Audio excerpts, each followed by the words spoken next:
खुदावंद यीशु मसीह इस दुनिया में पैदा हुए। जब्राइल फरिश्ता छठे महीने में मुकद्दसा मरियम के पास पहुंचा और उसने मुकद्दसा मरियम को यह पैगाम दिया कि वो खुदा के बेटे की मां बनने वाली है। मरियम ने, अगरचे ये एक बहुत अचंभे की बात थी क्योंकि दुनिया में आज तक ऐसा हुआ नहीं था, बच्चों की पैदाइश मर्द और औरत के बगैर मुमकिन ना थी, लेकिन इसके बावजूद मरियम ने, चूंकि उसको अपने ऊपर ईमान था, वो जानती थी अपनी कैफियत को, बिलाखिर उसने अपनी कैफियत का इजहार करने के बाद जब फरिश्ते ने उसको एक्सप्लेन किया तो उसने कहा कि मेरे लिए तेरे कौल के मुआफिक हो। मरियम के ये लफ्ज जो उसने दिल से अदा किए, उसके लिए और पूरी दुनिया के लिए एक बहुत बड़ी कुदरत बन गए। मरियम ने कहा, देख मैं खुदावंद की बंदी हूं, मेरे लिए तेरे कौल के मुआफिक हो। ये लफ्ज एक बहुत बड़े ईमान का एक्सप्रेशन है, इजहार है। इसके बाद खुदावंद यीशु मसीह की पैदाइश तक जो वक्त है, ये बहुत मुश्किल वक्त था मरियम के लिए। जब उसको पता चला कुछ ही अरसे के बाद कि वो हामिला है, तो उसके लिए कड़ा वक्त शुरू हुआ। उसने अपने बारे में बहुत से फैसले करने थे इन दरमियानी अरसे में। यूसुफ को भी उसने बताना था कि क्या कुछ हुआ है, और वो ये भी नहीं जानती थी कि यूसुफ उसकी बातों का यकीन भी करेगा कि नहीं। ये सब कुछ उसकी जिंदगी में चल रहा था। वो अपनी कजन अलिशबा के पास चली जाती है। जब वो अलिशबा के पास पहुंचती है तो अलिशबा उसको एक और हैरान कुन कहानी सुनाती है और उसको कहती है कि कैसे जकरिया जो उसका खामंद है, हैकल में खिदमत के दौरान फरिश्ता उस पर जाहिर हुआ और उसने अलिशबा को जो भांज थी और अब उम्र रसीदा थी, उसको भी बेटे की पैदाइश की नवीद सुनाई है। और उसने कहा कि देख, जो ही तू मेरे घर में दाखिल हुई, बच्चा मारे खुशी के पेट में उछल पड़ा। That was the sign of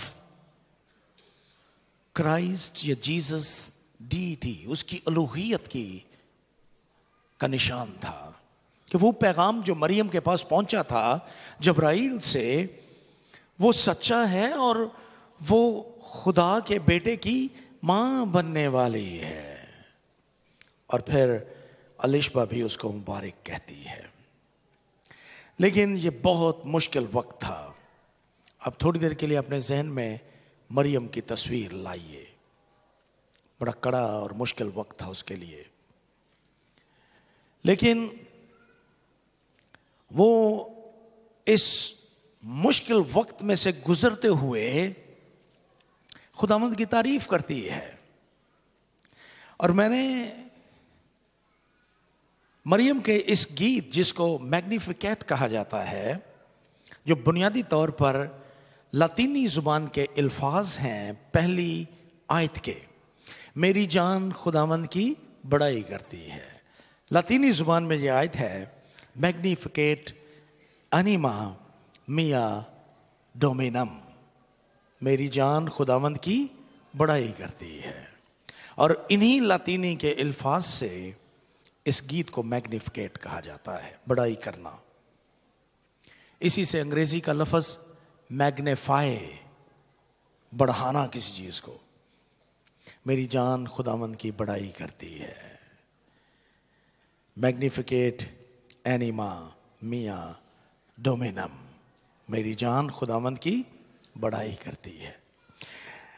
Maryam ने जब ये गीत, इसका ये गीत मैं पढ़ रहा था इन दिनों में, मैंने इस महीने के शुरू में फैसला कर लिया था कि मैं मरियम के गीत पर मुनादी करूंगा क्रिसमस के मौके पर। मैंने जूं जूं इसको पढ़ा, इसने मुझे बहुत सी बातें सिखाई।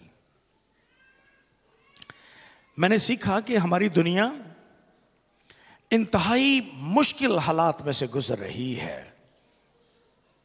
हर रोज महंगाई बढ़ती चली जा रही है, खास तौर पर पाकिस्तान में रहने वालों के लिए। इधर डॉलर की कीमत में थोड़ा सा इजाफा होता है, इसके साथ ही सोने की कीमत बढ़ जाती है, चीजों की कीमत बढ़ जाती है, और वो अशिया जो हम बाहर से दरामद करते हैं, इंपोर्ट करते हैं, उनकी कीमतें भी बढ़ जाती हैं। अद्वियात की किल्लत पैदा हो रही है दिन ब दिन।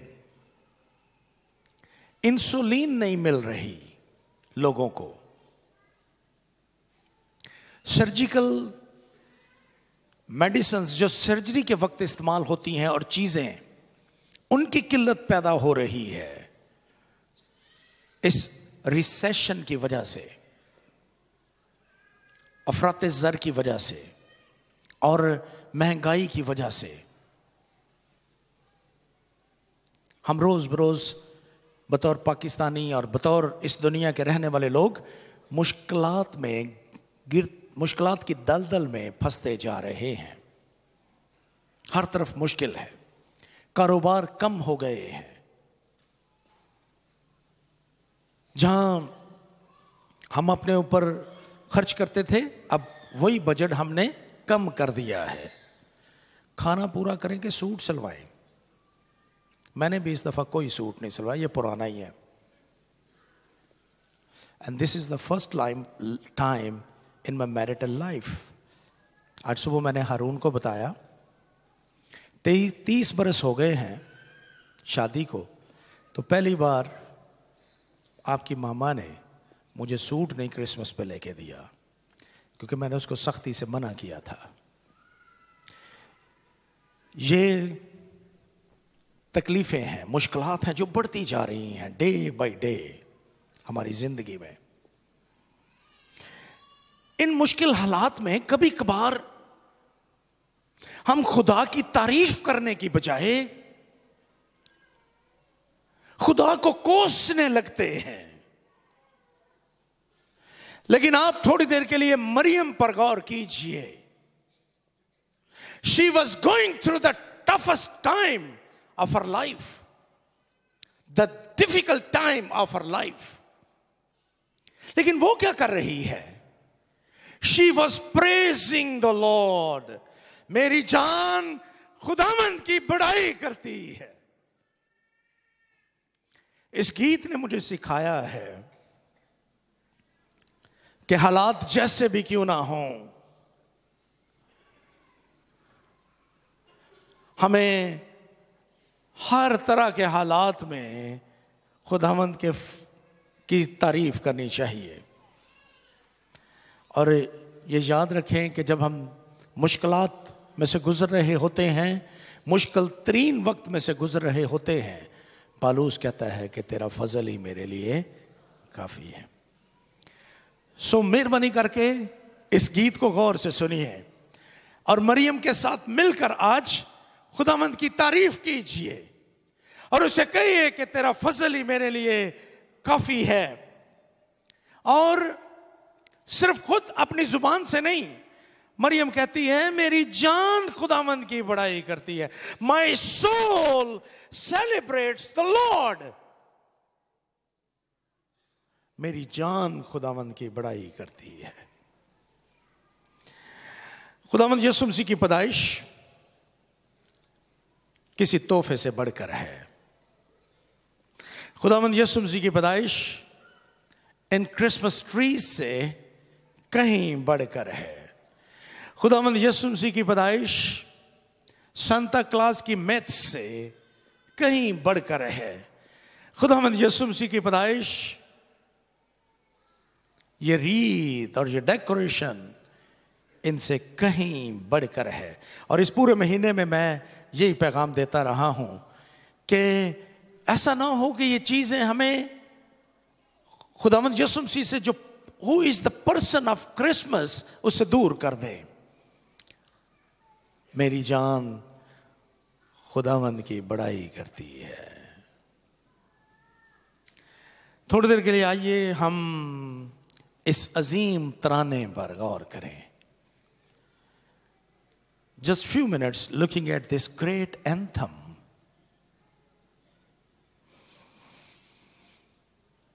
मरियम का गीत।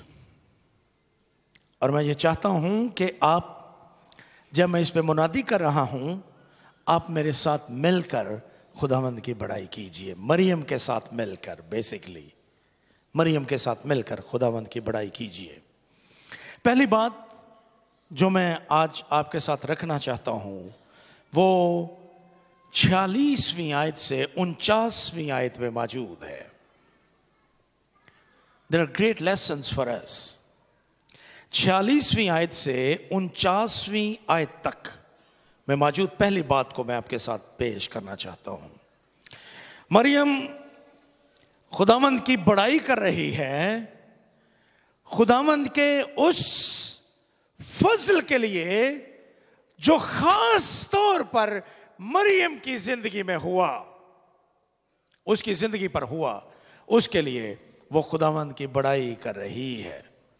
ये पहली चंद आयत उसकी उन बरकत का, खुदा की उन बरकत का बयान करती हैं जो शख्सी तौर पर, जाती तौर पर मरियम की जिंदगी में वकूअ पज़ीर हुई। और वो इनके वसीले से एक मिसाल कायम कर रही है सारे ईमानदारों के लिए। आइए उस पर गौर करें। पहली बात वो 46वीं से 47वीं आयत में कहती है, और यहां पर लिखा है, मेरी जान, मरियम ने कहा, मेरी जान खुदावंद की बड़ाई करती है, मेरी रूह मेरे मुनज्जी खुदा से खुश हुई। खुदा ने उसको रिहाई दी है। खुदा ने, वो पहली बात, उसके पास जो पहली वजह है खुदावंद की बड़ाई करने के लिए, to praise the Lord, the first reason she has is his grace, the Lord's grace to save her. बड़ी खूबसूरत आयत है ये। मरियम यहां पर बयान करती है कि वो भी आम इंसानों की तरह गुनहगार, मिन्नू विच गुनाह दे जमया मेरी माई। यीशु के अलावा दुनिया का कोई और शख्स बेगुनाह नहीं है इस दुनिया में। सो मरियम, अभी वो निजात दहिंदा पैदा नहीं हुआ, उसके पेट में है, लेकिन वो इकरार करती है कि मैं बेगुनाह नहीं हूं, बल्कि मुझे खुदा ने बचाया है। Mary was born in the sin and stood in the need of a saviour. उसको निजात दहिंदा की जरूरत है। मरियम यहां पर ये बयान करती है। और वो 47वीं आयत में कहती है कि मेरी रूह मेरे मुनज्जी खुदा से खुश हुई। वो खुदा को अपना मुनज्जी या निजात देने वाला कहती है। अब गौर कीजिए कि she is simply praising the Lord for the salvation she possesses in the Lord. उस निजात के लिए जो खुदावंद ने उसको दी है। मेरी जान मुनज्जी, मेरी रूह मेरे मुनज्जी खुदावन से खुश हुई। और जब खुदा ने उसको निजात बख्शी, जब खुदा ने उसको बचाया, मुक्ति दी कि वो खुदा के बेटे की मां बने, ये वो लम्हा था जब उसने महसूस किया कि खुदा ने उसको चुन लिया, खुदा ने उसको निजात दे दी है।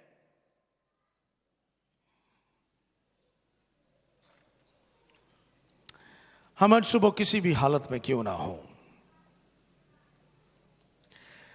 खुदावंद ने मुझे और आपको निजात बख्शी है।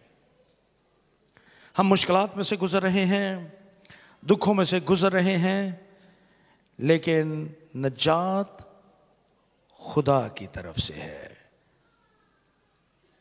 खुदावंद यीशु मसीह ने अपने शागिर्दों को एक मरतबा भेजा ताकि वो जाके मुनादी करें, और जब वो वापस आए तो उन्होंने बड़ी बड़ी बातें बताई। और खुदावंद यीशु मसीह ने भी जब उन्होंने कहा कि बदरूहें हमारे, तेरे नाम से बदरूहें भी हमारे ताबे हैं, तो यीशु ने उनसे कहा कि देखो मैं शैतान को बिजली की तरह आसमान से गिरा हुआ देखता हूं। तो भी उसने आखिर में कहा, इस बात से खुश ना हो कि रूहें तुम्हारे ताबे हैं, बल्कि इससे खुश हो कि तुम्हारे नाम आसमान पर लिखे हुए हैं। आज सुबह मैं मरियम की इस बात से आपके साथ ये बात रखना चाहता हूं, आपको चैलेंज करना चाहता हूं। आपके हालात जैसे मर्जी क्यों ना हो, आप गुर्बत में हैं, आप किसी बीमारी का सामना कर रहे हैं, लेकिन अगर आपने यीशु को कबूल कर रखा है तो आपके नाम आसमान पर लिखे हुए हैं और आप बचाए गए हैं। आपके मुनज्जी यीशु ने आपको निजात बख्शी है, और ये एक वजह इस बात के लिए काफी है कि आप उसकी तारीफ करें। मेरी जान खुदावंद की बड़ाई करती है, मेरी रूह मेरे मुनज्जी खुदावंद से खुश है। ये हालात तो आर्जी हैं, लेकिन आपकी निजात हमेश की है। सो ये मेरे नजदीक एक बहुत बड़ी वजह है। आपने कभी गौर नहीं किया इस पे? अगर आप निजात दहिंदा हैं तो आप कभी जहन्नम में नहीं जाएंगे। आपने कभी गौर नहीं किया कि अगर आप यीशु पर ईमान रखते हैं तो आप खुदावंद के तख्ते अदालत के सामने शर्मिंदा नहीं होंगे। आपने कभी इस बात पर गौर नहीं किया कि अगर आप निजात दहिंदा हैं तो आपकी रिसाई खुदा की बादशाहत तक है।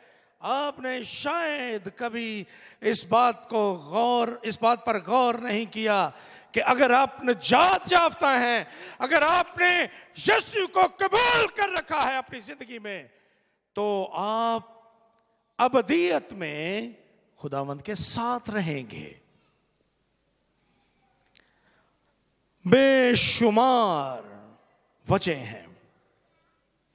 अगर आपने यीशु को कबूल कर रखा है तो आप खुदा के बेटे और बेटियां हैं। बेशुमार बातें हैं जो निजात के साथ जुड़ी हुई हैं। खुदावंद ने हमें निजात बख्शी है और उस निजात के वसीले से खुदा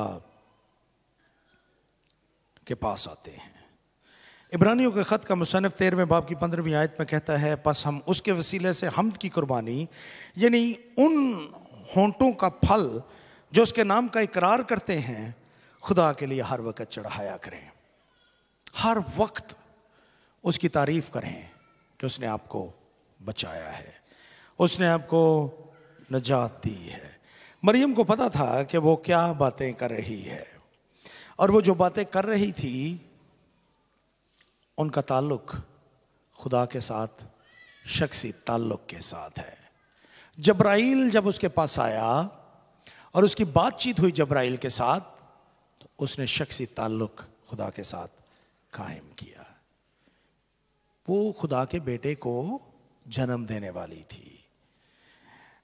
एक और बात देखिए, 48वीं आयत का पहला हिस्सा, क्योंकि उसने अपनी बंदी की पस्त हाली पर निगाह की। निगाह करने के लिए लफ्ज़ यहाँ पर जो इस्तेमाल हुए उनका मतलब है निगाहें मरकूज करना। कहती है कि खुदा ने अपनी निगाहें मुझ पर मरकूज की हैं। उसने अपनी बंदी की पस्त हाली पर नजर की, उसने अपना चेहरा मेरी तरफ किया है। और ये एक जबरदस्त किस्म की ब्लेसिंग थी पुराने अहदनामे में। खुदा जब सरदार काहिन को, हारून को कह रहा था कि तुम इस तरह से ये लफ्ज कहकर बरकत दिया करना, तो वो ये लफ्ज, वो यही अल्फाज थे, खुदावंद अपना चेहरा तुझ पर जलवागर फरमाए, खुदावंद अपना चेहरा तेरी तरफ मतवज्जो करे। ये बरकत थी, कहान थी बरकत। और मेरी दानिश में ये लफ्ज़, मैं हमेशा जब बरकत के कलमे अदा करता हूँ तो मैं इन कहानती अल्फाज को दोहराता हूँ, और ये बिल्कुल बेमकसद नहीं है, ये जादू टूना भी नहीं है, but these words has great power, great strong power. खुदावंद अपना चेहरा तेरी तरफ जलवागर फरमाए, खुदावंद अपना चेहरा तेरी तरफ मतवज्जो करे। और मरियम यही कहती है, खुदावंद ने अपनी बंदी की पस्त हाली पर नजर की है। शी हैज बिन रिगार्डेड, खुदावंद ने उस पर गौर किया है, उसको नजरअंदाज नहीं किया। खुदावंद ने उसको अपनी हजूरी में कबूल किया है। एक और वजह है। पहली वजह क्या थी कि खुदावंद ने उसको नजात दी है। दूसरी वजह क्या है कि खुदा ने अपनी नज़र को उस पर मरकूज किया है, खुदावंद उसकी तरफ मतवज्जो हुए हैं और उस पर नज़र की है। खुदावंद की नज़र में उसका मकाम है और वो इसके लिए खुदावंद की तारीफ कर रही है। हम ने खुदावंद को नहीं चुना। कलाम में क्या लिखा है? तुमने मुझे नहीं चुना बल्कि मैंने तुम्हें चुन लिया। अब गौर कीजिए कि हम जो बचाए गए लोग हैं, we are chosen, we are called and we are saved by his grace. हमारी कोई कोशिश नहीं है इसमें, हमने कुछ भी नहीं किया इस निजात के लिए। इस निजात को पाने के लिए ये हमारे नेक अमाल की वजह से हरगिज़ हरगिज़ नहीं है, बल्कि ये खुदा के फजल की बदौलत है कि हम मौजूद हैं। यहाँ पर लिखा है इफसुस की कलीसिया के नाम पौलुस रसूल का ख़त, उसका 2 बाब और उसकी 8वीं और 9वीं आयत में, क्योंकि तुमको ईमान के वसीले से फजल ही से निजात मिली है और ये तुम्हारी तरफ से नहीं, खुदा की बख्शिश है और ना अमाल के सबब से, ताकि कोई फख्र ना करे। आपकी निजात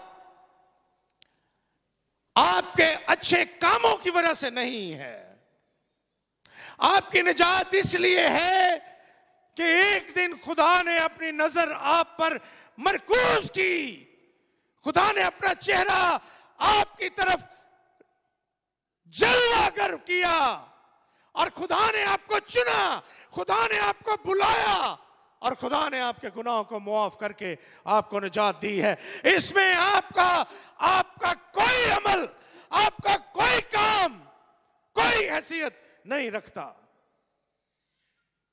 खुदा ने किया है सब कुछ। God has done this। हम में कोई खूबी नहीं है, बल्कि अगर आप कुरिन्थुस की कलीसिया के नाम मुकद्दस पौलुस रसूल का पहला खत, उसका 15वां बाब और उसकी 10वीं आयत को पढ़ें तो मुकद्दस पौलुस रसूल अपने बारे में ऐसा ही बयान देता है। वो कहता है, मैं जो कुछ हूं खुदा के फजल से हूं, मैं जो कुछ हूं खुदा के फजल से हूं। खुदा ने अपने फजल से आपको नजात दी है। 48वें बाब की 48वीं आयत की आखिरी हिस्से और फिर 49वीं आयत में वो इसका अजर बयान करती है। यहाँ पर लिखा है, और देख अब से लेकर हर ज़माने के लोग मुझको मुबारक कहेंगे। दिस इज हर रिवॉर्ड, क्योंकि उस कादर ने मेरे लिए बड़े बड़े काम किए हैं, उसका नाम पाक है।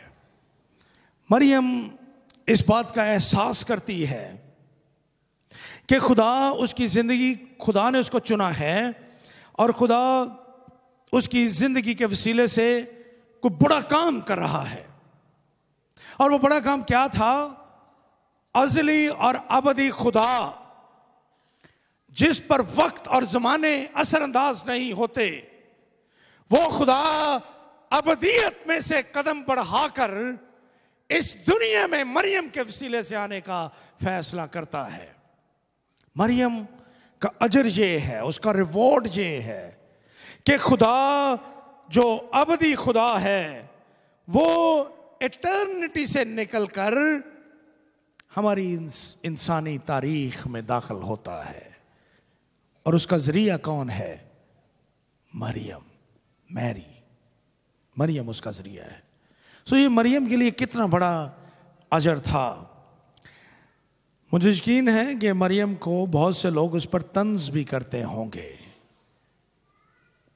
जब वो प्रेग्नेंट हालत में अपने कस्बे, अपने शहर, उन गलियों में से गुजरती होगी तो लोग उस पर तंज के तीर बरसाते होंगे।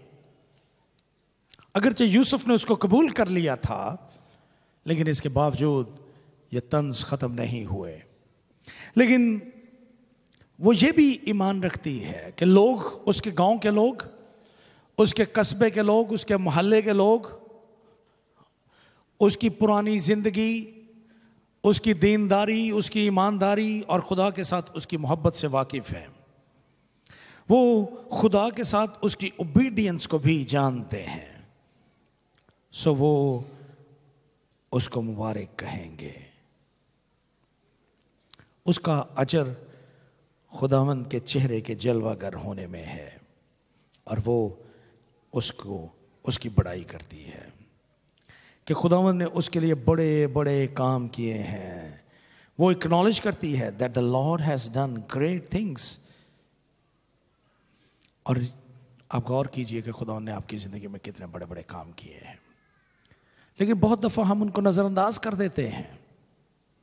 हम अपनी मुश्किलात का रोना तो रोते हैं, लेकिन हम उन बड़े बड़े कामों को अक्सर व बेशतर भूल जाते हैं जो खुदा ने हमारी ज़िंदगी में कर रखे हैं। दूसरा करंथियों 5वां बाब 17वीं आयत देखिए। जितनों ने उसे कबूल किया, जिन्होंने अब जो मसीह यस्सु में हैं, उनके बारे में वो कहता है कि वो मसीह में, अब जो मसीह में है वो नए मखलूक हैं। खुदा ने हमारी हैसियत को तब्दील कर दिया। अब हम उनको जिस्म से नहीं जानेंगे, अगरचे पहले जिस्म से जानते थे, लेकिन अब जिस्म से नहीं जानेंगे। खुदा ने आपकी हैसियत को तब्दील कर दिया है। जिस दिन आपने यीशु को कबूल किया, उसके बाद आप वैसे ना रहे जैसे आप पहले थे। खुदा ने आपको नया मखलूक बना दिया। हम खुदा के बेटे और बेटियां बन गए। हम खुदा की बेशुमार बरकत को एंजॉय करते हैं। हम बतौर खुदा के बेटे और बेटियां उन बेनिफिट्स में जो खुदा ने हमारे लिए रखे हैं उनमें शरीक हैं। और फिर वो मुस्तकबिल जो आने वाला है, जिसमें मैं और आप, हम सब दाखिल होंगे। सो हमें मरियम की तरह बेशुमार बरकत का तजर्बा है, लेकिन हम खुदावंद की तारीफ नहीं करते। आज सुबह मैं आपको चैलेंज करना चाहता हूं, आइए मरियम के साथ मिलकर खुदावंद की तमजीद करें और आप भी कहें, मेरी जान खुदावंद की बड़ाई करती है। मेरी जान खुदावंद की बड़ाई करती है। मरियम खुदावंद की तारीफ करती है, उसको सेलिब्रेट करती है, उसके उस फजल के लिए जो एक ही मर्तबा नहीं हुआ। कलाम में लिखा है कि वो हम पर फजल करता है। ये इट कॉल्स परपेचुअल ग्रेस, फजल पे फजल, मुस्तकिल फजल की एक चेन है। खुदा हम पे फजल करता है, फिर फजल करता है, फिर फजल करता है। सो मरियम भी इस परमानेंस ग्रेस के लिए जो मुस्तकिल रहता है, इसके लिए खुदावंद की तारीफ कर रही है। वो जानती है कि सिर्फ वो अकेली नहीं है जिस पर खुदावंद ने फजल किया है, बल्कि 50वीं आयत में वो कहती है उसका रहम उन पर जो उससे डरते हैं पुश्त दर पुश्त रहता है। Generational blessings, generational grace. जब आप अपनी जिंदगी में ये फैसला करते हैं कि आप खुदा के साथ जिंदगी बसर करेंगे, जब आप ये फैसला करते हैं कि आप खुदावंद यीशु मसीह को कबूल करेंगे, जब आप ये फैसला करते हैं कि मैं यीशु को अपनी जिंदगी का निजात दहिंदा बनाऊंगा, तो आप सिर्फ अपने लिए ये फैसला नहीं कर रहे, बल्कि आप अपनी पुश्तों के लिए खुदा की बरकत को मांग रहे होते हैं। क्योंकि खुदावंद के कलाम में लिखा है कि खरूज की किताब कहती है कि खुदा गुनाहों का बदला तीसरी और चौथी पुश्त तक देता है, लेकिन इस्तिस्ना की किताब उसके 11वें बाब में वो कहता है कि जो फजल है, जो अजर है, वो खुदा 1000 पुश्तों तक देता है। तीसरी और चौथी पुश्त तक गुनाहों का असर रहता है, और बरकत का असर कितनी देर तक रहता है? 1000 पुश्तों तक।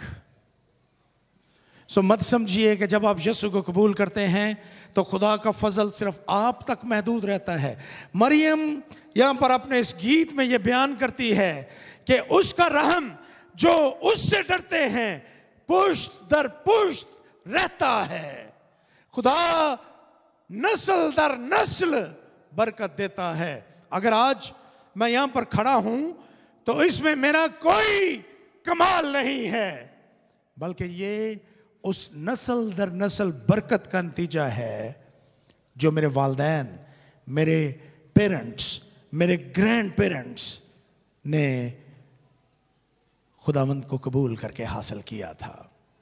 यीशु को उन्होंने कबूल किया जब यहां पर मिशनरी आए खिदमत करने के लिए, उन्होंने यीशु को कबूल किया, और जब उन्होंने यीशु को कबूल किया तो उनके कबूल किए हुए रहम और फजल से आज मैं और मेरे ख़ानदान के दीगर अफराद बरकत पा रहे हैं।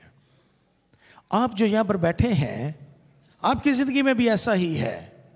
आप आज इसलिए कामयाब नहीं हैं कि आप बड़े अक्लमंद और ज़ीरक शख्स हैं। आप जैसा कोई दुनिया में पैदा ही नहीं हुआ, नहीं, आप इसलिए ये बरकतों से, इन बरकतों से फैज़याब हो रहे हैं क्योंकि आपके वालिदैन, आपके ग्रैंड पेरेंट्स, आपके ग्रेट ग्रैंड पेरेंट्स आपके लिए दुआ करते रहे, और आज आप उनकी दुआओं के नतीजे में खुदावंद की बरकतों से फैज़याब हो रहे हैं। मरियम इसके लिए खुदावंद की तमजीद करती है। वो कहती है कि मैं खुदावंद की तारीफ़ करती हूँ क्योंकि खुदावंद पर जो ईमान लाते हैं उन पर खुदा पुश्त दर पुश्त, नस्ल दर नस्ल बरकत और फजल करता है। मुकद्दस पालूस 2 कुरिन्थियों 12वां बाब 9वीं आयत में कहता है, हम जिंदगी की जितनी मर्जी मुश्किलात में क्यों ना हो, मुकद्दस पालूस के ये लफ्ज़ हमारे लिए बरकत हैं। कहता है मेरा फजल तेरे लिए काफ़ी है। मरियम की ज़िंदगी में इस फजल ने काम किया है, और ये फजल उसकी ज़िंदगी में ज़ाहिर हुआ, और खुदा ने उसको अपने बेटे की माँ बनने का रुतबा दिया। वो ये बयान करती है कि इसके लिए खुदा दुनिया के कोई अक्लमंद लोगों को नहीं चुनता। अब गौर कीजिए 51 और 52 आयत पर, उसने अपने जोरे बाजू से जोर दिखाया और जो अपने ताई बड़ा समझते थे उनको परागंदा किया। उसने इख्तियार वालों को तख्त से गिरा दिया और पस्त हालों को बुलंद किया। उसने शुरू में भी कहा था कि उसने अपनी बंदी की पस्त हाली पर नजर की है। कुरिन्थुस की कलीसिया के नाम पहला खत, उसका पहला बाब और उसकी 27वीं आयत को पढ़िए। खुदा ने दुनिया के बेवकूफ़ों को चुन लिया ताकि हकीमों को शर्मिंदा करे, और खुदा ने दुनिया के कमज़ोरों को चुन लिया ताकि ज़ोरावरों को शर्मिंदा करें। खुदा कमज़ोरों को चुनता है। और खुदावंद यीशु मसीह ने खुद कहा कि जो अपने आप को बड़ा बनाना चाहते हैं वो अपने आप को छोटा करें। जो बड़ा बनना चाहता है छोटा करे। हमारी दुनिया में हर एक शख्स बड़ा बनना चाहता है। हम सामने वाली नशिस्त चाहते हैं। मुझे गवर्नमेंट ऑफिशियल से मुलाकात का मौका रहता है अक्सर औकात, तो दोस्तों के ग्रुप में हम जाते हैं तो हर एक की ख्वाहिश होती है कि वो फ्रंट पे बैठे, सामने बिल्कुल साथ बैठे, बात चाहे को करे या ना करे लेकिन पास बैठे साहब के, अफसर के। और मैं चूँकि थोड़ा सा शाये हूँ इस मामले में, ऑफिसर्स को मिलने के मामले में मुझे हमेशा पीछे जगह मिलती है। लेकिन मुझे कुछ सालों से गुजरांवाला में तकरीबन तमाम जो बड़े बड़े इवेंट्स हैं गवर्नमेंट के, उनमें मुनादी करने का शरफ हासिल होता है।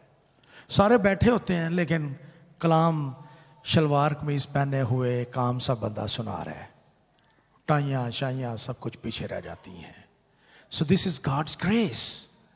जो अपने आप को बड़ा बनाना चाहता है वो अपने आप को छोटा बनाए। खुदा ने दुनिया के बेवकूफ़ों को चुन लिया ताकि वो अक्लमंदों को शर्मिंदा करें। खुदावंद ने कमज़ोर लोगों को चुना है ताकि वो नजात का सबब बने। खुदा ने मुकद्दसा मरियम को चुना जो एक छोटी सी देहाती लड़की है, और वो अपने बारे में कहती है कि खुदावंद ने पस्त थाली पर निगाह की है, और वो खुदावंद उसको इस्तेमाल करता है ताकि वो खुदावंद के हजूर में नस्लों के लिए, आइंदा नस्लों के लिए बरकत का सबब बने। यहाँ पर लिखा है कि उसने इख्तियार वालों और उनको जो अपने आप को बहुत कुछ समझते हैं उनको नहीं चुना, बल्कि उसने कमज़ोर लोगों को चुना। मेरे साथ आप लौदीकिया की कलीसिया के नाम लिखे गए ख़त पर ज़रा गौर कीजिए। मुकाशफा की किताब में लौदीकिया की कलीसिया के नाम ख़त मौजूद है। वो अपने आप को बहुत कुछ समझते हैं, लेकिन खुदा उनके बारे में कहता है कि तुम कुछ भी नहीं हो, तुम्हारे पास कुछ भी नहीं है। हमारे पास दुनिया जहान की चीज़ें हों, लेकिन अगर हमारे पास मसीह यीशु नहीं है तो हमारे पास कुछ भी नहीं है। हम दुनिया जहान की चीज़ें हासिल कर लें, लेकिन अगर हमारे पास मसीह यीशु नहीं है तो हमारे पास कुछ भी नहीं है। मुकाशफा की किताब का 3रा बाब उसकी 14वीं से 22वीं आयत तक जरा देखिए। वहाँ पर खुदा इस कलीसिया को क्या कह रहा है। खुदावंद इनकी हालत को बयान करता है और उनके बारे में बयान करता है कि वो अपने बारे में क्या कहते हैं। 14वीं से 22वीं आयत में लौदीकिया की कलीसिया के नाम खत कहता है कि मैं तेरे कामों को जानता हूँ। तू कहता है कि मैं दौलतमंद हूँ और मालदार बन गया हूँ और किसी चीज़ का मोहताज नहीं, लेकिन तू ये नहीं जानता कि तू कम बख्त, ख्वार, गरीब, अंधा और नंगा है। दुनिया की दौलत तेरे किसी काम नहीं आएगी, तू कमबख्त है। खुदावंद यीशु मसीह हमें सिखाते हैं, और यहां पर मुकद्दसा मरियम हमें याद दिलाती है 53वीं आयत में। वो कहती है कि उसने भूखों को अच्छी चीजों से सैर कर दिया और दौलतमंदों को खाली लौटा दिया। This is God's promise. और वो इस वादे के लिए, फजल के वादे के लिए खुदावंद का शुक्र अदा करती है और उसकी बड़ाई करती है। सो आइए आज हम खुदावंद का शुक्र अदा करें। हमारे पास मसीह यीशु है। हम इस मुल्क में रहते हुए कमजोर हैं, तासुब का शिकार हैं, कमजोर काम करने पर मजबूर हैं। हमारे पास वसाइल नहीं है, हमारे पास दौलत नहीं है, इख्तियार नहीं है दूसरे लोगों जैसा। लेकिन ये याद रखें कि इस दुनिया में आपको अपने इर्द गिर्द जितने भी लोग नजर आते हैं, जिनके पास दौलत है, जिनके पास इख्तियार है, जिनके पास ताकत है, वो आपके सामने कुछ भी नहीं है, क्योंकि आप खुदा के बेटे और बेटियां हैं और आपको, आपके पास खुदावंद पर ईमान है जो उनके पास नहीं है। सारी दुनिया की ताकत मिल जाए, सारी दुनिया का इख्तियार मिल जाए, लेकिन अगर यीशु ना हो दिलों में तो ये सब कुछ किसी काम का नहीं है। खुदावंद हमें यह फजल बख्शे कि हम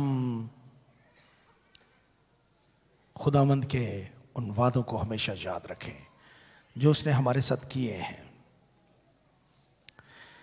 कि वो हमें अपनी बादशाहत का वारिस बनाएगा, वो हमें नई जिंदगी बख्शेगा।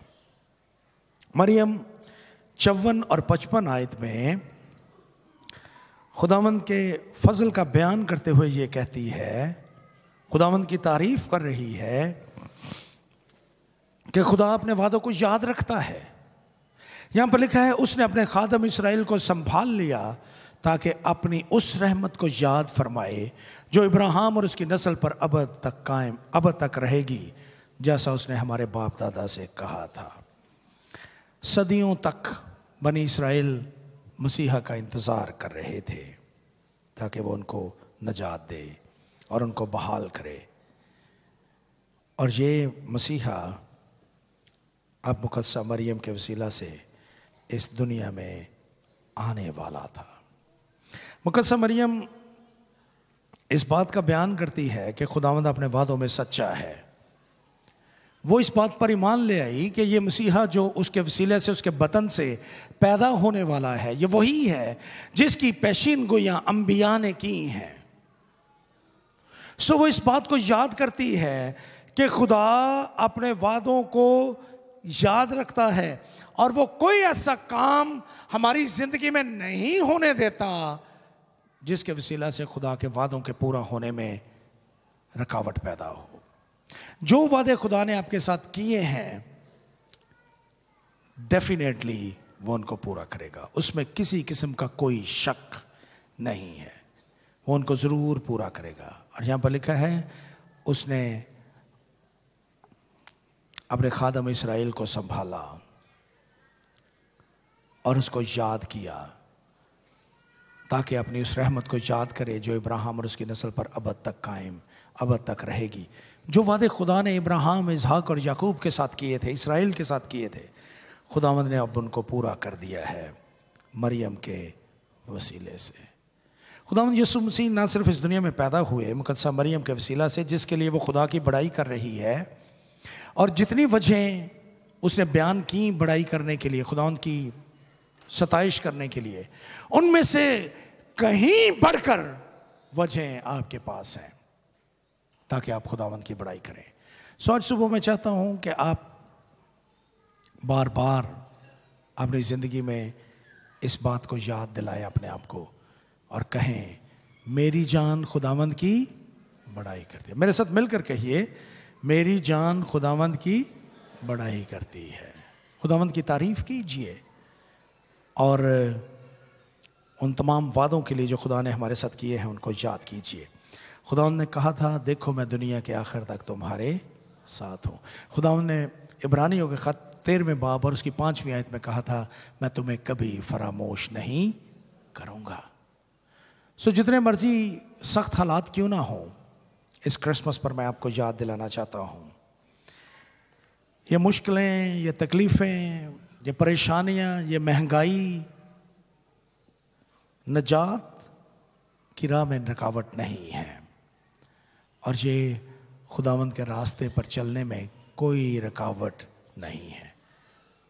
सो आइए आज सुबह अहद करें कि हम मुश्किलात में से गुजरते हुए भी मरियम की तरह, जैसे मरियम मुश्किल हालात में से गुजरते हुए खुदावंद की तारीफ कर रही है, let us praise the Lord in difficult time. अपने मुल्क में इन मुश्किलात को बर्दाश्त करते हुए आइए हम खुदावंद की तारीफ और उसकी मदह सराई करें।